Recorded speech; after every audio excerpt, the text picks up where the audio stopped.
Welcome back. Thank you sir.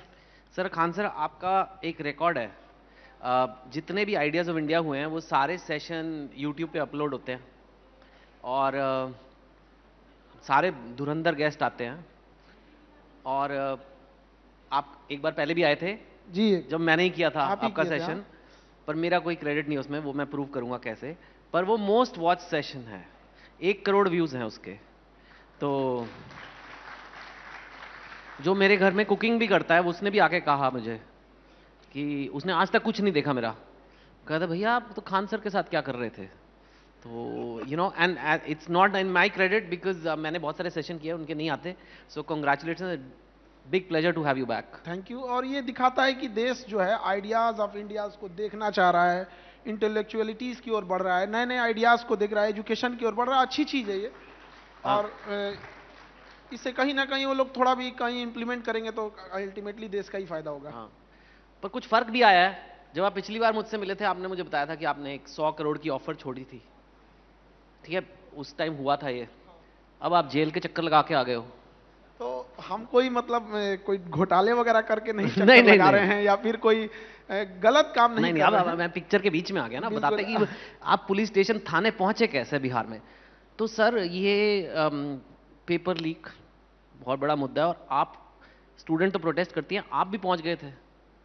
देखिए, अगर student protest कर रहे हैं तो हम अगर वहां नहीं जाएंगे तो हम उनको केवल फीस लेने के लिए तो नहीं ना है। तो फिर तो ये बिजनेस वाला रिश्ता हो गया कि आओ भैया पैसा दिए 2 किलो आटा खरीदे जाओ। अब हम क्या जानते हैं। हाँ, एक शिक्षक और छात्र का रिश्ता एक गार्जियन अभिभावक की तरह होता है। वो पैर छू के प्रणाम करता है, मतलब वो समर्पित है हमारी ओर। आप बचपन में किसी छोटे बच्चे को देखिए, अगर उसको गली में कोई कुत्ता दौड़ा दिया या कुछ भी कर दिया, उसको सपोज कर उसको कोई रिस्क लगा, वो आंख बंद करके अपने मम्मी पापा के पास चला जाता है वहां। तो उसी तरह एक बच्चे जो पढ़ने आते हैं उनको लगता है कि सिस्टम उनके साथ कुछ गड़बड़ कर रहा है या कहीं पेपर लीक हो रहा है या कोई कुछ भी हो रहा है, तो वो आंख बंद करके भरोसा करने आता है। तो हम उसको क्या करेंगे, उसकी आवाज बन के उठाएंगे ताकि ये बड़े लार्जर एस्पेक्ट्स में पहुंचे। और देखिए ये है कि वो पटना में ये चीजें हो रही हैं आज। गर्दनी बाग पटना का जो जगह है, आज इंडिया में सारे लोग जान रहे हैं कि वो क्या हो रहा है वहां पर। तो हम लोग का बस यही चीज होता है कि उनके साथ जो अन्याय हो रहा है वो पूरी दुनिया को बताया जाए कि इन बच्चों के साथ गलत हो रहा है, हमारे बच्चों के साथ। जीत दिला पाना न दिला पाना सब कुछ हमारे हाथ में नहीं होता है, लेकिन एटलीस्ट ये कह सकते हैं ना कि भाई हम तुमसे अपनी क्षमता भर जितनी ताकत थी उतना तुम्हारे लिए लड़े हम। सर मेरे इतने टीचर हुए हैं, आज तक कोई भी नहीं गया प्रोटेस्ट करने, आप ही गए हो। सर बिहार एक अलग टाइप का है, वहां पे मतलब ना जुड़ाव जो होता है वो अलग लेवल का रहेगा। बच्चों को भी लगता है सर आप आइए यहाँ पर, और बड़ा डिसेंट तरीके तो से गए आपने, डिसिप्लिन। नारेबाजी की वहां पे थोड़ी बहुत। हाँ, वहाँ तो 3-4 दिन हम लोग को जाना पड़ा। वहाँ अभी तक भी मामला अंडर जुडिशरी ही है। अब हम लोग के फेवर में ही आ जाना चाहिए, कई सारे सबूत वगैरह हम लोग के लिए। तो आपको ये नहीं लगता जब आप जाते हो कि यार जैसे ही आप आंदोलन या प्रोटेस्ट में पहुंचते हो तो पॉलिटिकल होने का चांस है। एक तरह से आप सरकार को के अगेंस्ट, सरकार की किसी एंटिटी के अगेंस्ट प्रोटेस्ट कर रहे हो। तो आप वहां गए, आपने नारेबाजी की, आप एक प्रोमिनेंट पर्सनैलिटी हैं, तो कहीं ना कहीं पॉलिटिकल नहीं माना जाता ऐसे कि यार ये तो पॉलिटिकल गेम चल रहा है। नहीं नहीं, पॉलिटिकल गेम इंडिया में क्या है ना, पॉलिटिक्स को सबसे सुप्रीम समझा जाता है। बट हमारी लड़ाई पॉलिटिक्स से नहीं। अगर पॉलिटिक्स से होती तो खुल के बोलते, किसी पॉलिटिकल पार्टी का नाम ले सकते थे कि आपने गलती किया है, किसी पॉलिटिकल लीडर का नाम लेते आपने गलती किया। जहां गलती हो रही है हम उस इंडिपेंडेंट अथॉरिटी को कहते हैं। उस इंडिपेंडेंट, जैसे हमारे यहाँ बीपीएससी है, और अभी कुछ दिन पहले जो नीट एनटीए वाला मैटर हुआ था उस पर भी वो भी था।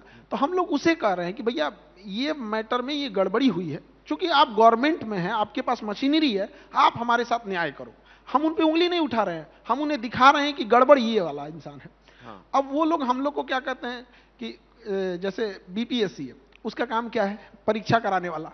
तो हम उसे यही कह सकते हैं वेंडर है परीक्षा कराने वाला। उसको खराब लगेगा कि नहीं? वो हम लोग को शिक्षक नहीं बोलता है, कोचिंग संचालक बोलता है। हाँ। तो हम भी बोलेंगे वेंडर है, ये पेपर ऊपर कंडक्ट कराता है, तो उन्हें भी खराब लगेगा।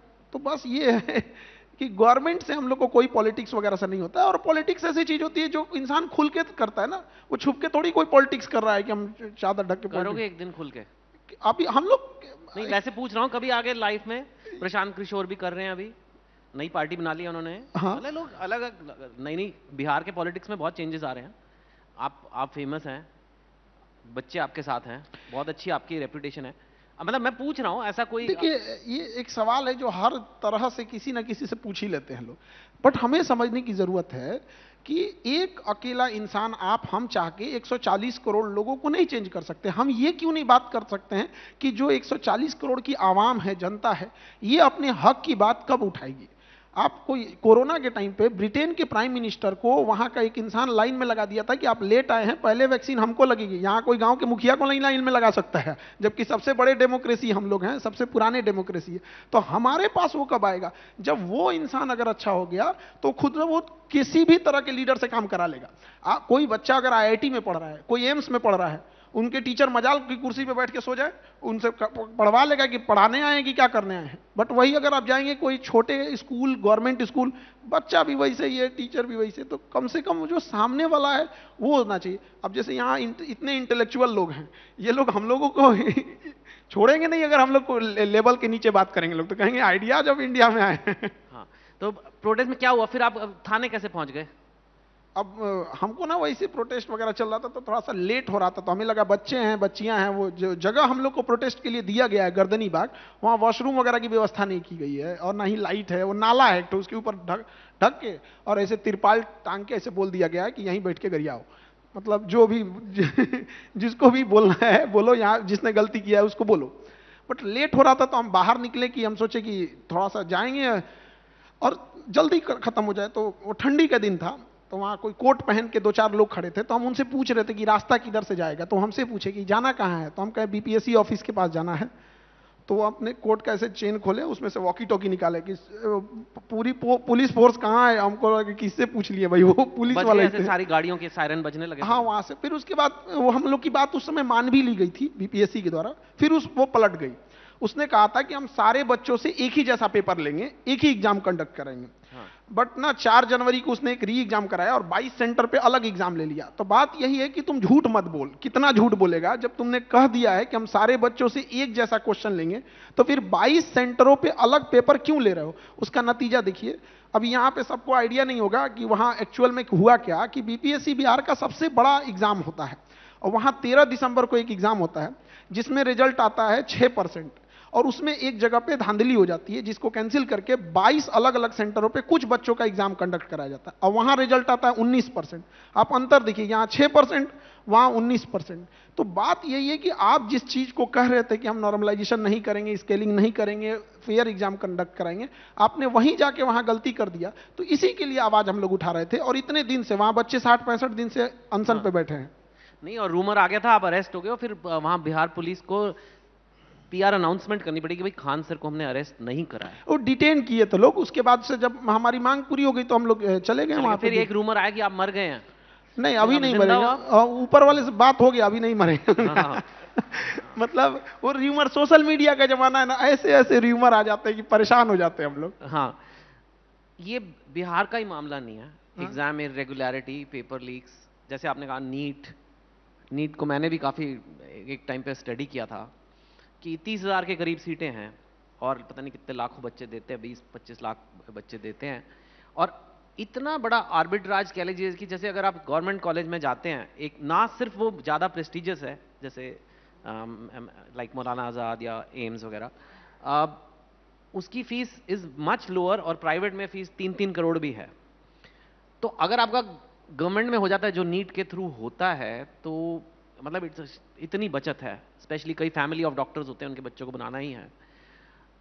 तो जो सिस्टम है वो ऐसा है कि अगर मैं 30 लाख में मेरे को कोई पेपर देगा और अगर आपके कोई उसूल मॉरल्स नहीं है तो आप बोलोगे ठीक है यार, फिर भी बचत है। और एक अथॉरिटी बना दी गई है, नई चीज़ है ये, पहले अलग अलग कॉलेज अपना करते थे, सीबीएसई करता था, अब नेशनल टेस्टिंग अथॉरिटी नाम की एक वेल इंटेंशन्ड अथॉरिटी है कि ये सारे टेस्ट कराएंगे। लेकिन वहाँ कई लोगों के पास तो पेपर है और अगर 10% सीटों में भी धांधलेबाजी हो रही है, 30,000 में से 3,000, और पेपर आपने कहा 50 लाख का भी बिकता है और 30 लाख से 50 लाख, तो 1,000-1,500 करोड़ की कमाई, मतलब इंसेंटिव बहुत ज्यादा है। और ऐसा स्कैम, मतलब ऐसे लगता नहीं पेपर लीक कितना बड़ा स्कैम होगा, बट ये कॉमनवेल्थ गेम्स वगैरह से भी बड़ा मतलब हर साल है ना, क्योंकि तो ये इसको कैसे, मतलब जब इतना पैसा हो और हालांकि वहां कोई क्लरिकल स्टाफ बैठा है, कोई बैठा है, कोई प्रिंटर बैठा है और इतना है, तो ये चोरी चकारी कह लो या पेपर लीकेज होने का चांस तो है ही ना।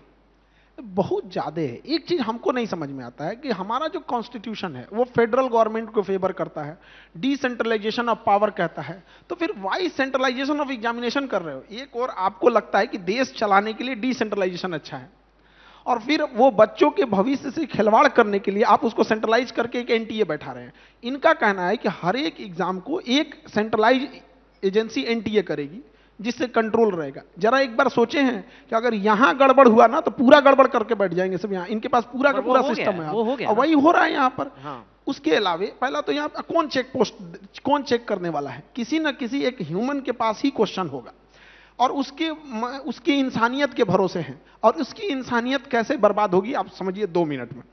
अगर कोई एम्स में पढ़ रहा है, कोई गवर्नमेंट में पढ़ रहा है, तो उसकी फीस ना बराबर है, मतलब फीस ही नहीं समझिए 5,000 में 5 साल पढ़ेगा वो, तो उसको क्या ही फीस कहेंगे? वो मंथ का उसको कुछ भी नहीं हुआ, फ्री समझिए। तो फ्री में वो एमबीबीएस बन गया। और किसी को प्राइवेट में करना है तो 2 करोड़ लगेंगे, कहीं 3 करोड़ है, कहीं 1.5 करोड़ भी है, तो एवरेज 2 करोड़ है। तो अगर किसी को एमबीबीएस बनना ही है, उसके फादर सपोज कीजिए कोई छोटे डॉक्टर थे या नर्सिंग बैकग्राउंड से था, तो उसे एमबीबीएस करना ही है। तो अब उसके पास 2 रास्ते हैं, या तो यहां फ्री में कर ले एग्जाम निकाल कर, या तो वो 2 करोड़ उधर लगाए। अब अगर जो एक सेंट्रलाइज एजेंसी एनटीए है या जो भी ये चीज रिक्रूटमेंट है, अब वो क्या करेगा? उसको डॉक्टर बनना है, उसके पास 2 रास्ते, या तो पढ़ के इधर बन जाए, तो जो पढ़ के बन रहे हैं वेल एंड गुड, उनके लिए तो कोई क्वेश्चन ही नहीं है। ये इंसान देखता है कि भैया हमें 2 करोड़ रुपया देके एक प्राइवेट कॉलेज में करना पड़ेगा, और उस पर उतना हमारा नाम भी नहीं होगा, रेपुटेशन भी नहीं मिलेगी, आगे फ्यूचर भी उतना अच्छा नहीं है, तो क्यों ना इसको 2 करोड़ ना देके 50 लाख में कहीं पेपर ही खरीद लिया जाए, सेटिंग ही करा लिया जाए। जिस वजह से ये एक, अब जो ऊपर ईमानदार बैठा है उसको लालच दिख रहा है, भाई एक इंसान को अगर हमने एक पेपर दिया 50 लाख आ सकता है, 10 को पकड़े तो 5 करोड़ तो इसे निकाल देगा यहां पर। अब तो इतनी बड़ी बड़ी संख्या है कि हमको लगता है बोलने में एक आध जीरो आगे पीछे हो जाएगा। तो ये एक बड़ा समस्या है कि आपने प्राइवेट स्कूल का फीस इतना भयानक रखा है 2 करोड़ कि बच्चों को यहां से यूक्रेन जाना पड़ता है एमबीबीएस करने के लिए। तो ये सोचिए क्या मतलब माइग्रेशन, मतलब समझ रहे हैं कितना दूर का माइग्रेशन करा के रखे हैं लोग। तो एक तो ये डिफरेंसेज है, इसको भी कम करना चाहिए। ये कम करने के लिए क्या है कि सीटें जो हैं गवर्नमेंट स्कूल गवर्नमेंट कॉलेज की उसको बढ़ाइए ताकि ज्यादा से ज्यादा लोग आए, या फिर जब आपको ऐसे ही करना है तो एक ओपन रेट रख दीजिए कि भैया ये पढ़ने वालों के लिए है, ये अमीर घर वाले के लिए, आओ खरीदो। जब भाई तुम्हें खरीदना ही है तो खरीदो, कम से कम वो में तो बेईमानी में भी तो ईमानदारी दिखाओ।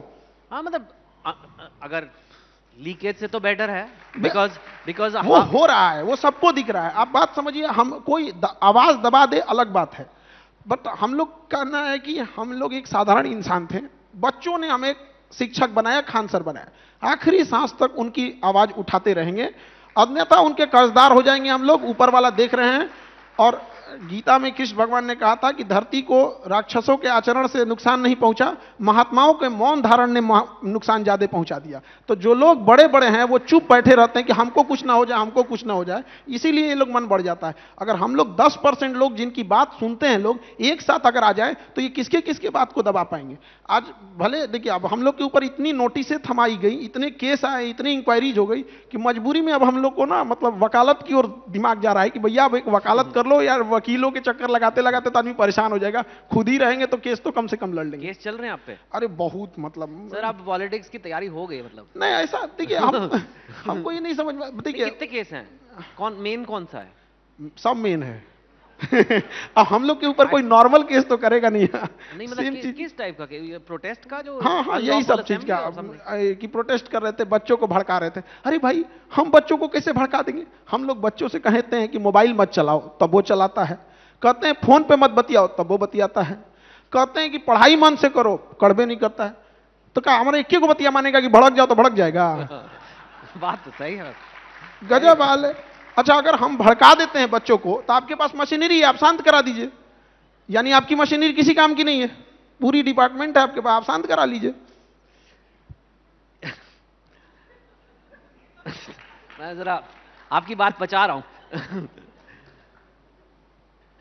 काफी बच्चों को बोला जाता है कि भाई आजकल ये बड़ा हो गया कि क्रिएट जॉब्स, नौकरी मत ढूंढिए, सरकारी नौकरी के पीछे मत जाओ। सरकारी नौकरी का बहुत क्रेज है इंडिया में, है ना? पहले तो आप मुझे ये बताइए कि इतना ज्यादा क्रेज क्यों है? क्योंकि सरकार की नौकरी, मतलब सरकार की तो वैसे लोग काफी क्रिटिसाइज भी करते रहते हैं कि सरकारी नौकरी एवरीबडी लव्स, और जो कहते हैं कि क्रिएट जॉब्स, कैसे करें? मतलब कहना आसान है कि जाओ go create, become a job creator. कोई यंग लड़का लड़की बैठे हैं 18-20 साल के, वो कैसे क्रिएट, हाँ, तो सब लोग क्रिएट जॉब करते हैं, सब मालिक बन के बैठेंगे, कोई काम करने वाला रहेगा ही नहीं। तो बोल देना बड़ा इजी होता है। देखिए, अगर किसी को आलू खाना है तो आलू खाओ, हम ये क्यों कहेंगे कि बैगन मत खाओ?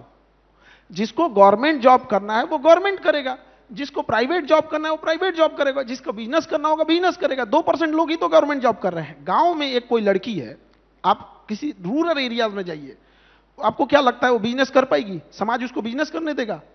वो जो पुरानी थिंकिंग वाले हैं, वो बेचारी ऑफिस जाएगी तो उसको ये नहीं देखना है कि ऑफिस टाइम से पहुंचना है, उसको ये भी देखना है कि कौन देख रहा है, कितने देर देख रहा है, कहां देख रहा है, तो उसके लिए कितना प्रॉब्लम है। उसको प्राइवेट जॉब में कौन इतनी सिक्योरिटी दे सकता है? उसको बहुत सारी चीजें होनी पड़ती है। तो गवर्नमेंट जॉब क्या है कि जिसको जरूरत है वो जाएगा। अच्छा, सारे प्राइवेट हो जाएंगे तो बहुत सारी चीज, गवर्नमेंट जॉब है तब तो जा रहे हैं, वो वैसे भी खत्म हो रही है, कम तो हो ही रहे हैं। हाँ। तो धीरे धीरे खत्म हो जाएगी। रही बात की, ये हकीकत है कि स्किल्ड हमें अर्निंग करने के लिए मौका देता है। हम खुद इस बात के, हमको ये खुद अपने आप में, हो सकता है कि हम गलत हो, लेकिन हम कहते हैं कि एक विद्यार्थी जीवन का 4 साल आपने ग्रेजुएशन कराया, 2 साल पीजी कराया, उसकी जिंदगी का सबसे बहुमूल्य 6 साल लिया, लेकिन वो अपने नॉर्मल बीए किए हुए सर्टिफिकेट पर और एमए किए हुए सर्टिफिकेट जिसमें उसने 6 साल खत्म किया है, उसके दम पे वो 15,000 20,000 की भी नौकरी ढूंढने जाएगा तो शायद उसको कोई छोटे जगह पे ना मिले, किसी जिला में ना मिले। तो फिर क्यों पढ़ाएं हम उसको? वो 6 साल उसका जिंदगी का बर्बाद कर दिए। उस 6 साल में उसको बढ़िया बढ़िया प्रोफेसर वगैरह, अर्निंग बहुत जरूरी है। ये भाषण देने के लिए अच्छा होता है कि शिक्षा का उद्देश्य संस्कार विकसित करना होता है। माँ बाप भी संस्कार सिखा देते हैं, ऐसे अनपढ़ लोग भी मिलेंगे, इतने संस्कारी होंगे कि पीएचडी किया हुआ इंसान उसके पास में छोटा पड़ जाएगा। ये कहानी वगैरह नहीं होना चाहिए। आपके ग्रेजुएशन अगर कोई कर रहा है 4 साल का, आप उसको 3 साल जबरदस्त पढ़ाइए, आखिरी का 1 साल उसको बेहतर ढंग से स्किल्ड सिखाइए। चाहे उसको बेकरी सिखा सकते हैं, फ्रीलांसिंग सिखा सकते हैं, केपीओ बीपीओ कुछ भी सिखाइए, और 1 साल वो सीखे। और उसको सर्टिफिकेट तब तक मत दिया जाए, उसकी ऐसी व्यवस्था किया जाए ताकि वो कमा सके। जब वो 30-40 हजार कमा ले, इस ग्राउंड पे होना चाहिए कि अब हमारे कॉलेज ने तुम्हें अपने पैरों पे खड़ा कर दिया, ये लो सर्टिफिकेट। वरना एक पन्ना का सर्टिफिकेट दे देता है, क्या काम आता है? 40 साल होने के बाद उसको फेंक देता है आदमी। हाँ। एक बात बताइए, वैसे तो जैसे कहा बोलना आसान है कि शिक्षा तो हर तरह की शिक्षा एक सरस्वती है भाई, ठीक है, लेकिन from a job point of view आज ये बात हो ही जाए कि कौन सी डिग्रियां जो हैं इंडिया में जो काफी लोग करते हैं एकदम यूजलेस है। लोगों को पता होना चाहिए कि ये यूजलेस डिग्री है। आप 6 साल लगाओगे, 4 साल लगाओगे, आप जॉब मार्केट में आओगे, आपको कोई पूछेगा नहीं कौन सी डिग्रियां बेकार हैं। अब तो हम झगड़ा करा दीजिएगा हमसे। नहीं खान सर ऐसी बात नहीं है, मैं सिर्फ जॉब पॉइंट ऑफ व्यू से कह रहा हूं। मैं तो कह रहा हूं अगर आपका बहुत इंटरेस्ट है, आई डोंट नो, फिलॉसफी में हो सकता है, you should become a philosopher, आप पढ़िए। पर अब आज की जो मार्केट है, सिर्फ हम विश्लेषण कर रहे हैं, हम ये नहीं कह रहे कि आप कि अच्छा बुरे की बात नहीं कर रहे, कि आप बाहर आएंगे तो शायद आपको जॉब मिलने में यही 10-15 हजार 20 हजार की जॉब, तो ये अगर कोई लोग सुन लेंगे तो माँ बाप भी बच्चों को रिप्ले करके दिखाएंगे कि देखो कि क्या ज्वाइन कर रहा है। मेरे अब खुद के बच्चे हैं। आप सही कह रहे हैं, बट आप समझिए कि मुंबई और Delhi it's not whole country. नहीं, कि जितने अपॉर्चुनिटीज मुंबई दिल्ली और इसके एनसीआर के आसपास है, वो गांव के एक डिस्ट्रिक्ट में नहीं है। ऐसे ऐसे डिस्ट्रिक्ट है जहां एक भी इंजीनियरिंग कॉलेज ही नहीं है, जहां कोई कनेक्टिविटी नहीं है, तो वो क्या करेगा वो? अब आप सबको अच्छा लगता है कि न्यूट्रिशियस खाना खाया जाए, सबको पता है कि भैया हम पनीर मशरूम खाएंगे तो अच्छा होगा, लेकिन कोई लोग सूखी रोटी भी खा रहे हैं, शौक से नहीं खा रहे हैं, मजबूरी है। अब हम उसके सामने जाके कहें कि कौन सा खाना सबसे खराब है, ये सूखी रोटी खराब है, बेचारे को वही मिल रहा है। हाँ। तो वो क्या है कि ऐसे कॉलेज है, ऐसे स्कूल है जो जहां पे यही चीज ही है। तो एक लार्जर रेस्पेक्ट्स में होना चाहिए कि जैसे हम अपने सब्जेक्ट्स को चुनते हैं, उसी तरह हम हर साल एक स्किल्ड सीखें। सपोज कीजिए कि किसी को ड्राइविंग ही आती है, तो वो कोई कॉलेज यूनिवर्सिटी उसको ड्राइविंग नहीं सिखा रहा है। अगर उसको बड़े क्रेन का या किसी चीज की ड्राइविंग ही सीखनी है, आप स्किल्ड रखो, जाके सीख के आओ। उसको वो स्कूल कॉलेज उतना बड़ा चीजें नहीं सिखा सकता, उसको एक उस्ताद पकड़ना पड़ेगा, वो उस्ताद सिखाएगा उसको। हमको वेल्डिंग मारना था, हमको मेरा उस्ताद सिखाया, प्रोफेसर नहीं। हाँ, पेट कहां से भरते शुरू में? जेसीबी की ड्राइविंग की तो आई थिंक बहुत डिमांड है बॉम्बे के अंदर, तो हर सड़क पे जेसीबी मिलेगा आपको। तो आई थिंक अगर जेसीबी की ड्राइविंग सीख लो मेरे तो कहने का मतलब है कि कैसे भी एक इंसान को। इनफैक्ट इससे मेरा एक रिलेटेड क्वेश्चन है खान सर, कि ये मेरे को कई बार लगता है कि जैसे, और ये आजकल और भी रेलेवेंट है, कि जैसे एक प्लम्बर है या एक इलेक्ट्रिशियन है, काफ़ी मेरे ख्याल से एटलीस्ट मुंबई में तो कई काफ़ी अच्छे पैसे बना लेते हैं और काफ़ी जॉब से जो so called white collar jobs हैं, ब्लू कॉलर जॉब्स ज़्यादा पैसे बनाते हैं। लेकिन स्टेटस सोसाइटी में उतना नहीं मिलता है। जब लोग बेटियां बिहाने जाते हैं तो इंजीनियर ही चाहिए, चाहे कहीं का भी हो, कैसे भी कॉलेज का हो, कैसी भी डिग्री हो, चाहे फेल हो के पास हुआ हो, इंजीनियर वर्सेस, और एक मोस्ट सक्सेसफुल प्लम्बर बोलेंगे यार प्लम्बर है। मतलब ये कहीं ना कहीं एक हमारा एक सोसाइटी का माइंडसेट ही है ना, ये एक सोचने का तरीका ही है। और इसकी वजह से काफ़ी सारे लोग अपने करियर को नुकसान पहुंचा रहे हैं, बिकॉज बस इंजीनियरिंग की डिग्री ले लो फिर नौकरी नहीं है, बाहर निकले कुछ है नहीं। ये इसलिए आजकल मेरे को ज़्यादा रेलेवेंट लगता है कि आधे काम तो एआई कर देगा। अभी कल आए गूगल वाले, उन्होंने सब करके दिखा दिया उन्होंने। ठीक है, जो दिमाग वाले काम है, दिमाग की तो ज़रूरत ही नहीं है थोड़े दिनों में। मतलब जैसे टेनेंसी कॉन्ट्रैक्ट है, एआई बना देगा। आपको एक छोटा वकील चाहिए ही नहीं, पैरालीगल चाहिए ही नहीं। अभी ऐसे बड़ी सारी चीज़ें हैं। तो पहले जैसे घर का नक्शा बनाना है तो हमको एक ठो पकड़ के लाना पड़ता था इंजीनियर, अब तो वो डालेंगे एआई उसमें बना दिया, 5 ठो तुरंत दे देगा। पर सर अगर फ्लश खराब हो गया तो एआई तो नहीं ठीक कर सकता। हाँ, वहां तो लगेगा, अभी तक तो नहीं कर सकता। तो एक तरह से तो ये जो हाथ के काम है, जो जिसमें हाथ लगते हैं, उन कामों को हम लोअर मानते हैं। मुझे लगता है इनकी काफी डिमांड बढ़ सकती है, पर हम प्लम्बर ही बोलते हैं। ये तो नहीं कहते कि वाटर सप्लाई एक्सपर्ट, उसका अगर नाम चेंज कर दें शायद, या पता नहीं क्या करें, कि because I feel a lot of job creation can come in this area. कि बच्चे अगर ये स्किल, आपने कहा ना स्किल सीख लो, जेसीबी चलाना सीख लो, वेल्डिंग सीख लो। अंडर वाटर वेल्डर जो है 50-50, 60-60, 70 लाख उनकी सैलरी है, जो पानी के अंदर जाके शिप्स की वेल्डिंग वगैरह करते हैं। पर पता ही नहीं है, बात ही नहीं है, सोचते ही नहीं है। वही engineer, doctor, lawyer, I don't know, जो आपके कोचिंग सेंटर में चल रहा है। तो इसके बारे में आपकी क्या राय है? देखिए, कोई सोशल चेंजिंग, जो कोई सोशल चीजें अगर दिमाग में बैठी है तो एक दिन में बैठी भी नहीं थी और निकलेगी भी नहीं एक दिन में। जब हम लोग गुलाम थे ना, तो बहुत ये जो अंग्रेज थे तो बड़े बड़े पोस्ट उन्हीं के पास थे और नीचे वाले को आके डांट देते थे। तो दिमाग में बैठ गया था ये बड़ा पोस्ट है। टैक्स, कोई जमींदार आके टैक्स वसूलता था, अगर उसमें गड़बड़ी हुआ तो उसके ऊपर कलेक्टर आता था। वो गांव वालों को मारता था जमींदार, और जमींदार वालों को आके डांट देता था कलेक्टर। गांव का आदमी देखता था मेरा बेटा कलेक्टर बनेगा, वो तो सीधे वहां से दिखता था। धीरे धीरे जब चेंजिंग हुई तो जितने बड़े पोस्ट थे वो पढ़े लिखे लोगों के पास चले गए, और ये वाला जो पोस्ट हो गया ना, धीरे धीरे ऐसा होने लगा कि भाई अगर पढ़ाई नहीं कर रहे हो तो तुम्हें ये प्लम्बरिंग सीखना पड़ेगा, कारपेंटरी सीखना पड़ेगा, वेल्डिंग सीखना पड़ेगा, ड्राइविंग सीखना। तो एक धीरे धीरे एक समय आया ना जो ये चेंजिंग हो गई कि ये जॉब पढ़े लिखे कर रहे हैं और ये जॉब वो कर रहे हैं जो पढ़ाई नहीं कर पाए। तो हमें क्या करना है ना, पढ़ाई का एक स्टैंडर्ड सेम करना कि भाई पढ़ाई तो करनी ही करनी है भाई, आपके लिए एजुकेशन तो मस्ट है। अब आप उसके बाद आप चुनते हैं कि आप ड्राइवर बनते हो, डॉक्टर बनते हो, इंजीनियर बनते हो, प्लम्बर बनते हो, और इससे उन्हें भी फायदा होगा। कई बार वो भी टेढ़ा उड़ा करके चले जाते हैं, पता ही नहीं चलता है कहां से क्या बिगाड़ के चले गए। तो वो ना, हम लोग जब भी वो देखते हैं ना, दिमाग में फीलिंग आती है कि ये जो है ना, ये जो जॉब कर रहा है ये पढ़ा नहीं होगा तब ये कर रहा है। और इंजीनियर भले 15,000 कमाए, तो हमारे यहाँ बाद में इंजीनियर का ख्याल आता है, पहले ख्याल आता है कि पढ़ा है भाई ये।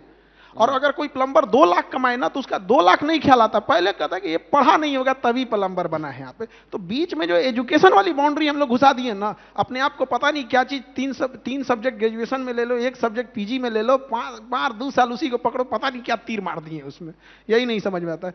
पढ़ाई में क्या ही मतलब एक, हमको तो नहीं लगता मतलब खेती कितनी टफ है, धूप गर्मी बर्दाश्त, पढ़ाई में क्या अच्छा सा बेंच कुर्सी लगा रहेगा, पढ़ो चले जाओ वहां।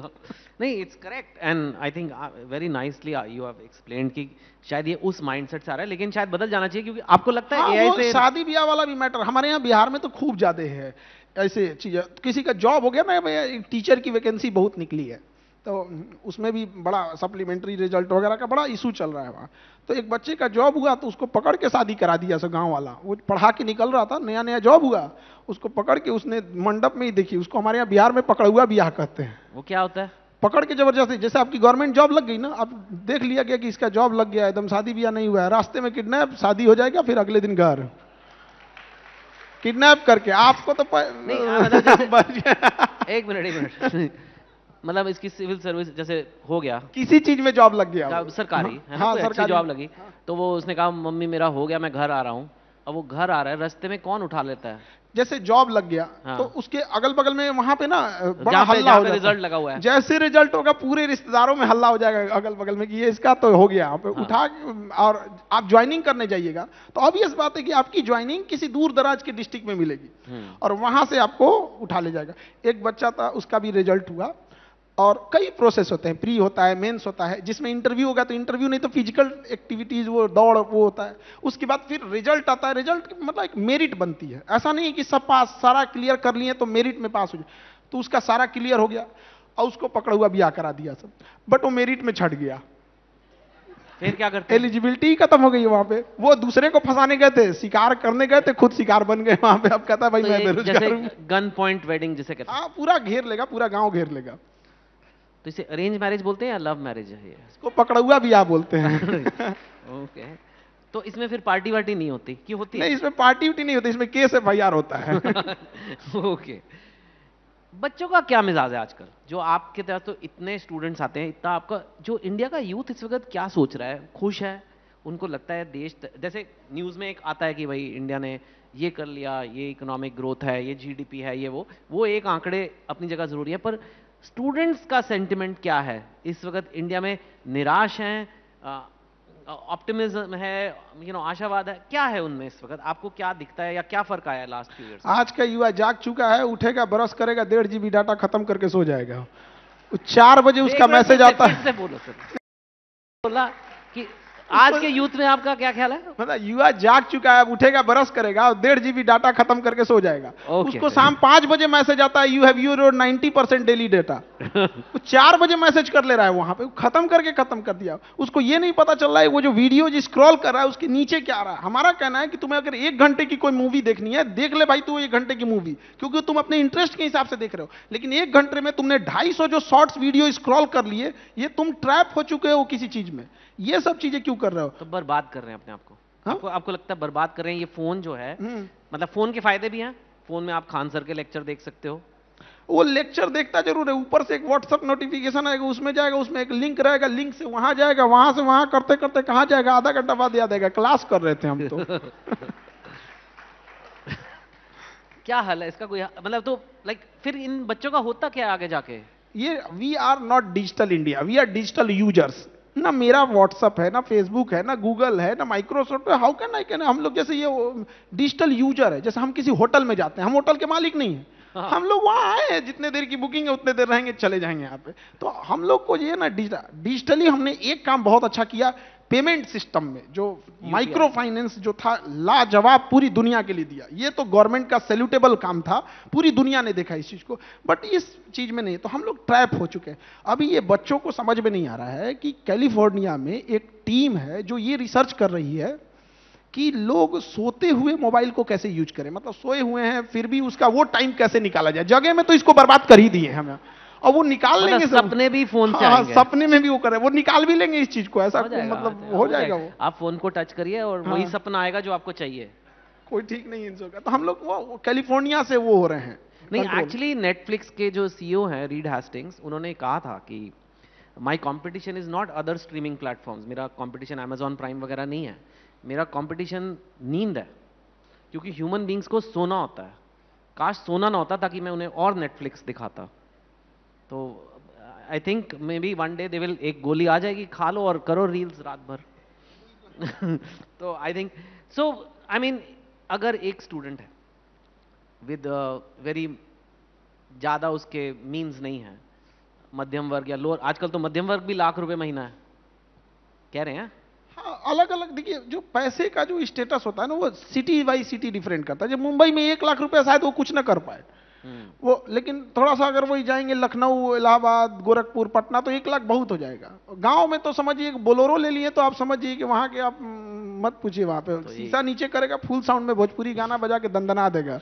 ये मेरे को लेके चलो वहां एक दिन, आप मेरे को जाना है इस बोलेरो में आपके साथ भोजपुरी गाने सुनने। देखते हो आप भोजपुरी पिक्चरें वगैरह?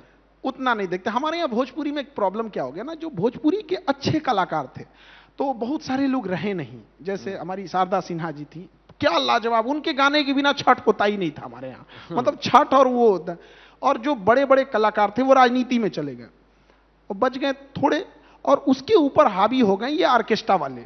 तो हमारी भोजपुरी इंडस्ट्री अब पतन मतलब सीमित हो गई है और हावी हो गए ऑर्केस्ट्रा वाले। अब उनका कोई एथिक्स मोरल वो नहीं, कुछ भी गा देंगे कि मतलब नाम भोजपुरी पिक्चरों के बड़े इंटरेस्टिंग होते हैं, मैं यहाँ बोल नहीं सकता क्योंकि आजकल आपको वैसे ही पता है हाँ क्या क्या हो जाता है, कुछ बोल दिया। अरे कुछ भी कर देंगे सब, कुछ उल्टा सी, अभी शरीर के अंगों से बाहर ही नहीं निकले उसी पे गाना बजा रहे हैं सब, पेट पे हेलीकॉप्टर उतर दो, कुछ भी गाना गा देंगे सब। क्या था गाना? कुछ भी कि मतलब माथा पे हेलीकॉप्टर उतार देंगे, पेट पे हेलीकॉप्टर उतार देंगे, ये कुछ भी मतलब कोई स्टैंडर्ड ही नहीं है, कुछ भी गा दो कुछ भी। वो ही चल रहा है ना सर आजकल। ये जो आपने बताया कि बच्चे आजकल अपना टाइम वेस्ट कर रहे हैं, पर अगर कोई बच्चा है जो ये देख रहा है और वो कुछ बनना चाहता है या चाहती है, वो हटना चाहते हैं, वो 1.5 GB डेटा नहीं करना चाहते, they want to some guidance कि मैं किस दिशा में जाऊं, पेपर भी लीक हो रहे हैं, अफसर भी कम हैं, नौकरियों की प्रॉब्लम है, डिस्ट्रैक्शंस भी बहुत ज़्यादा हैं फ़ोन की, मेरे पास 1.5-2 साल हैं, कोई मेरा एग्ज़ाम है, बड़ा एग्ज़ाम, कोई भी हो सकता है, IIT JEE हो सकता है, नीट हो सकता है, कोई भी, कैसे माइंडसेट बनाए, कैसे तैयारी शुरू करे वो बच्चा, बिल्कुल तपस्वी बन जाए, फ़ोन उठा के फेंक दे, बैलेंस रखे, कैसे शेड्यूल बनाए इन अ वेरी स्पेसिफिक वे, क्योंकि ये शायद कहीं पे पहुंच जाए, और how should they start their journey towards a very difficult exam जो इंडिया में काफ़ी सारे हैं। देखिए पढ़ाई में ना जो बच्चे हैं, इनके अभी के जो जनरेशन है, इनके अंदर ना बहुत ज्यादा मोटिवेशन है, जिज्ञासा, हमें ये करना है, बट वो स्टार्ट नहीं करना, वो सोच रहे हैं कि हम बेहतर ढंग से करेंगे। तो समझना पड़ेगा कि कई गार्जियन को भी समझना पड़ेगा कि आपका बच्चा आपको किसी दूसरे से कंपेयर करेगा तो आपको खराब लगेगा। जैसे घर में कहे कि ये कैसा घर है, उसका घर कितना अच्छा है, तो किसी भी गार्जियन को खराब लगेगा। गार्जियन यही चीज बच्चे के साथ कहते हैं, तुम कैसा पढ़ता है, उसका लड़का कितना अच्छा पढ़ता है, बेचारा वो भी डिमोटिवेट हो जाता है, वो अपने गार्जियन की तुलना कहां करता है किसी से। तो उसके हिसाब से सोचना चाहिए, और ये सोचना चाहिए कि उसे हम लोग उसकी भाषा में समझाएं। जैसे इंडिया में एक बड़ा खराब क्या लगता है कि टीचर्स की संख्या कम है, ऑब्वियस कहीं पे भी टीचर्स कम होते हैं, स्टूडेंट ज्यादा होते हैं, टीचर्स की संख्या कम है, टीचर्स का एक थिंकिंग का स्टैंडर्ड ऊपर होता है। अब वो टीचर क्या कर रहे हैं, एक लार्जर संख्या की स्टूडेंट्स को कह रहे हैं कि तुम अपना थोड़ा लेवल उठाओ, अपना स्टैंडर्ड उठाओ, सो दैट हम मैच कर सके और तुम्हें लेके चल सके। भाई हमारा कहना है इन टीचरों से, भाई अपना ही थोड़ा स्टैंडर्ड लो कर लो, ये बच्चों के बराबर हो जाएगा, उनको लेके साथ चलना है। यहां पर क्यों इतनी बड़ी संख्या को डिसरप्ट करने की कोशिश कर रहे हैं? हम खाना कितना भी स्वादिष्ट बना ले, उसे चम्मच से खाएंगे, कलछुल से नहीं खा सकते हैं। तो शिक्षक जो गया ना कलछुल हो गया है, सोचता है कि मुंह में डाल दे, एकदम में खा ले एकदम बढ़िया से। तो नॉलेज इतना ना डाल दिया जाता है कि बच्चा फ्रस्ट्रेट हो जाता है, उसे लगता है कि हम कमजोर हैं। वो कमजोर नहीं है, वो धीरे धीरे धीरे धीरे उसको उस लेवल पे ले जाना है। फिर जब उसके अंदर इंटरेस्ट आ जाएगी तो खुद ही रिसर्च करने लगेगा। और दूसरी बात, जो ये मोबाइल की दुनिया में जा रहे हैं, हम कहते हैं 1.5 GB की जगह तुम 3 GB खर्च करो, बट वो बिना मतलब के इंटरटेनमेंट में नहीं। आपको अगर देखना ही है तो आप एविएशन देख लो, उससे नॉलेज बढ़ेगा। कोई चीज जो नई रिसर्च पेपर हो रही है उसको देख लो, कैलिफोर्निया में आग लगी थी उसके बारे में देख लो, यूक्रेन लड़ाई चल रही है उसको देखो। ये आज काम नहीं आएगा ये नॉलेज, लेकिन एक दिन धीरे धीरे धीरे धीरे बहुत काम आएगा। जो गाय का गोबर होता है ना, वो एक दिन फेंकिएगा तो लोग कहेगा गोबर है, लेकिन लगातार उसको फेंकते रहिएगा 2 साल बाद ना वहां पे, तो डंप होके वो खाद बन जाएगा। तो दोनों में अंतर होता है। तो ये जो नॉलेज, जो आपकी एनालॉजीज है ना सर, ये बिल्कुल यूनिक है, मैंने आज तक भी ऐसे सोचा नहीं था नॉलेज और गोबर का, बट इट मेक सेंस। अब थैंक यू। एडटेक कंपनीज बहुत एक टाइम पे ज्यादा चला था कुछ साल पहले कि एडटेक आ जाएगा, अब बस सब स्कूल ही बंद हो जाएंगे, कॉलेज बंद हो जाएंगे, सब बंद हो जाएगा, सब फोन पे पढ़ेंगे, सब विद्वान बन जाएंगे। कंपनी आई, अभी भी हैं कुछ, कुछ इतनी बड़ी बनी, एक कंपनी थी मैं नाम नहीं लूंगा, बट उसका वैल्यूएशन डूब गई, $22 बिलियन, मतलब ऑलमोस्ट 1.5-2 लाख। अब नाम लेने वाला भी नहीं बचा है, नाम ले भी सकते हैं पर इट डजंट मैटर बिकॉज सबको पता ही है। हाँ। तो क्या हुआ? देखिए एडटेक जो है ना, उन लोग ने एक गलती क्या किया, वो लोग भर भर के फीचर्स दे रहे थे कि ये फीचर ले लो, ये मोबाइल चलाओगे, ऐसा iOS होगा, तो ये मेरा ऑपरेटिंग सिस्टम होगा, PDF एक बार में खुल जाएगा, 1 टच पे ये होगा। तो वो एजुकेशन में फीचर्स दे रहे थे। एजुकेशन में फीचर्स नहीं, टीचर्स चाहिए, टीचर्स। तो वो टीचर नहीं दे पा रहे थे। हाँ, तो मतलब यू फील कि कहीं ना कहीं उन्होंने तमाशा ज्यादा, मतलब ऐसे कि ये कर लो, ये लाइक विंडोज खुल रहे हैं, ये हो रहा है, वीडियो बन रहे हैं, पर अच्छे टीचर की कमी थी। टीचर इन द सेंस क्या होता है ना कि एक दोस्त को दिखेगा कि हाँ, जब कोई बच्चा कोई गड़बड़ काम कर देता है, कोई कांड कर देगा, तो उसको ना उस टाइम पे अपने माँ बाप पे भरोसा नहीं रहेगा, वो कहेगा मेरा दोस्त बचा लेगा। कुछ भी किया तो उसको एक कॉन्फिडेंस आएगा कि मेरा ये वाला दोस्त ना जो हमको बचा लेगा। वो फीलिंग एक बच्चे को अपने टीचर के प्रति होना चाहिए। यार कितना भी बड़ा क्वेश्चन फंस जाए, कितना भी टफ सब्जेक्ट हो जाए, वो वाला मेरा टीचर इससे निकाल ले जाएगा, मेरा दोस्त है वो वहां पे। तो उसके अंदर वो फीलिंग होना, वो रिस्पेक्ट देगा। ऐसा नहीं कि आप उसे दोस्त कहिएगा तो आपके खोपड़ी पे चढ़। तो ये ऑनलाइन भी हो सकता है? हाँ, ऑनलाइन होता ही है, एकदम ऑनलाइन ऑफलाइन दोनों होता है, एकदम बेहतरीन ढंग से। ओके ओके खान सर, मेरे पास सवाल तो और भी बहुत सारे, हम तो बहुत गप्पे मार सकते हैं, लेकिन वक्त इतना ही है। हर बार की तरह इस बार भी आपने कमाल कर दिया। Thank you so much for coming. Thank you, बहुत बहुत धन्यवाद।